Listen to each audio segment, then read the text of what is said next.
चंद्रपूरचं तापमान सुद्धा तब्बल 45 अंशावर जाऊन पोहोचल्यानं नागरिक उष्णतेमुळे हैराण झालेले आहेत। अंगाची लाही लाही करणाऱ्या उन्हामुळे जनजीवन विस्कळीत झालेलं असतानाच भारतीय हवामान विभागानं 27 एप्रिलसाठी उष्णतेच्या लाटेचा येलो अलर्ट जारी केलेला आहे। नागरिकांनी सतर्क राहावं, आवश्यक ती सगळी खबरदारी घ्यावी असं आवाहन जिल्हा प्रशासन करत आहे।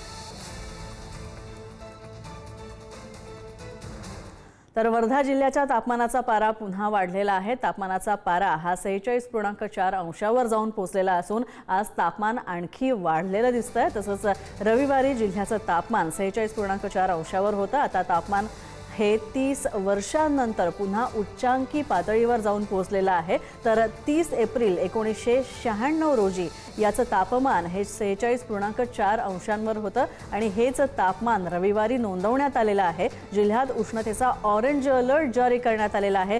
तापमान आणखी वाढण्याची शक्यता सुद्धा आहे आणि त्यामुळे नागरिकांनी खबरदारी घ्यावी असं आवाहन करण्यात येत आहे।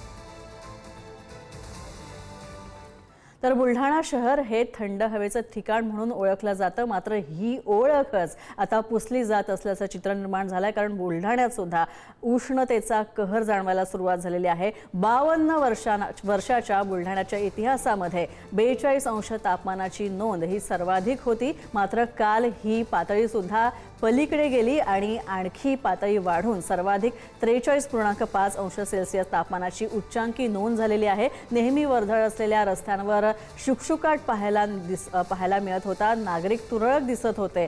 पुढील काही दिवस हे तापमान 45 अंशांच्याही पार कदाचित जाऊ शकेल असा अंदाज सुद्धा आहे। त्यामुळे नागरिकांनी आरोग्याची काळजी घ्यावी, उष्णतेपासून बचाव करावा असं सांगण्यात येत आहे।